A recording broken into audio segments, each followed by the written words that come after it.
दिल्ली की वो ठंडी दिसंबर की शाम थी जब आरव ने जोया को पहली बार देखा था। शहर की लाइटें कोहरे में टिमटिमा रही थीं और वो भीड़ भाड़ वाले मेट्रो स्टेशन के बाहर अपने दोस्त समीर का इंतजार कर रहा था। उसे उस दिन मोहब्बत की तलाश नहीं थी, बस इंतजार था। जोया स्टेशन से बाहर निकली। उसका मरून दुपट्टा ऐसे लहर रहा था जैसे ढलते सूरज की आखिरी किरण। वो किसी से फोन पर बहस कर रही थी। उसके चेहरे पर आधी मुस्कान और आधा गुस्सा था। आरव बस उसे देखता रह गया। इसलिए नहीं कि वो खूबसूरत थी जबकि वो थी, बल्कि इसलिए कि उसमें एक अलग ही सच्चाई थी। वो ना अपनी नाराजगी छुपाती थी, ना अपनी खुशी। समिया हमेशा की तरह देर से आया। भाई क्या देख रहा है? उसने चुटकी ली। कुछ नहीं। आरव ने झूठ का नजरें फेर ली। पर समिया सब समझ गया। वो हंस पड़ा। छोड़ दे भाई, वो जोया खान है, रिस्क मत ले। क्यों? आरव ने सच में पूछा। वो दूसरी तरफ से है, समिया ने बस इतना कहा। आरव समझ गया। जोया मुस्लिम थी, वो हिंदू था। उनके घर एक ही मोहल्ले में थे, लेकिन जैसे दो अलग दुनिया में। एक हफ्ते बाद आरव फिर जोया से टकराया। इस बार एक कॉमन दोस्त की बर्थडे पार्टी में। उसे उम्मीद नहीं थी कि जोया वहां होगी।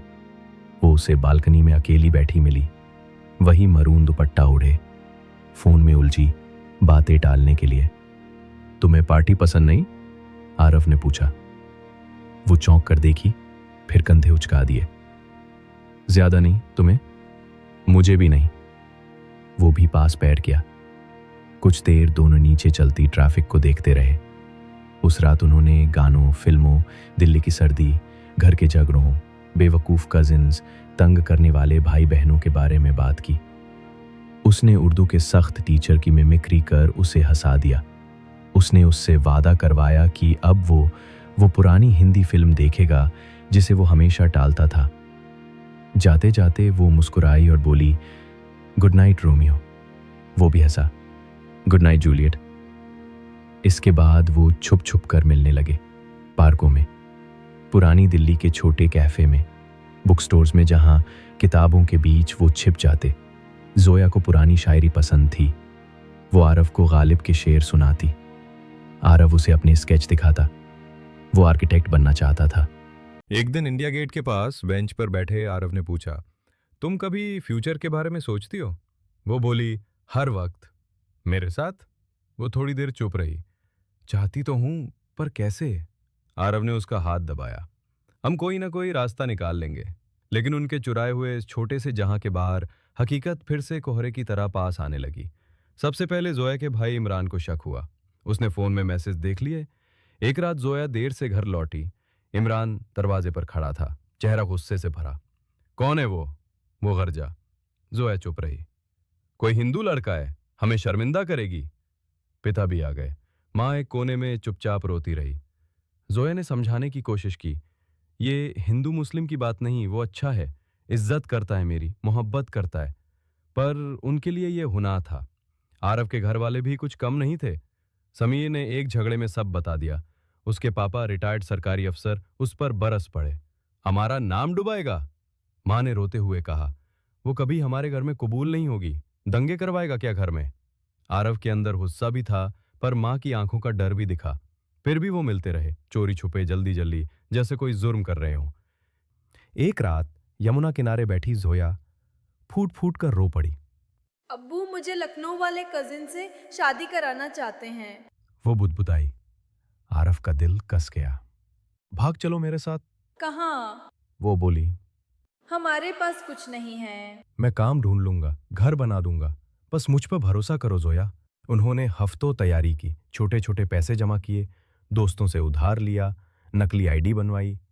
प्लान था, रात की बस पकड़ेंगे जयपुर की, फिर कहीं और, मुंबई शायद, या गोवा, कहीं भी, बस यहां नहीं। जाने वाली रात आरव बस स्टैंड पर खड़ा था। पुराना बैग पकड़े। एक बार कॉल किया, दो बार, कोई जवाब नहीं। मैसेज भेजा, इंतजार किया। आधी रात हो गई, बस निकल गई। घंटों बाद फोन बजा। सामने जोया की सबसे अच्छी दोस्त सना थी। आवाज कांप रही थी। आरव, सॉरी, इमरान को पता चल गया। उसे कमरे में बंद कर दिया। वो खिड़की से निकलने की कोशिश कर रही थी। वो गिर गई। आरव के पैर कांप गए। वो आगे कुछ सुन ही नहीं पाया। जोया बच नहीं पाई। अखबारों ने लिखा दुर्घटना। कुछ लोगों ने कहा खुदकुशी थी। घर वालों ने चुप्पी साध ली। आरव उसे आखिरी बार देखना चाहता था, पर इमरान ने धमकी दी। घर वालों ने कहा भूल जा। 2 हफ्ते बाद आरव ने दिल्ली छोड़ दी। वो भागा नहीं, बस अब वहां सांस नहीं आती थी। पुणे चला गया, आर्किटेक्ट की नौकरी पकड़ ली, खुद को काम में डुबो दिया। साल बीत गए, मौसम बदले, दिल्ली आगे बढ़ गई। कभी कभी सर्दी की रातों में वो बस स्टॉप पर खड़ा होता, भीड़ में जोया का चेहरा देखता। एक मरून दुपट्टा हवा में जैसे कोई याद बन के उड़ता जाता। वो आंखें बंद करता और बुदबुदाता, गुड नाइट जूलियट।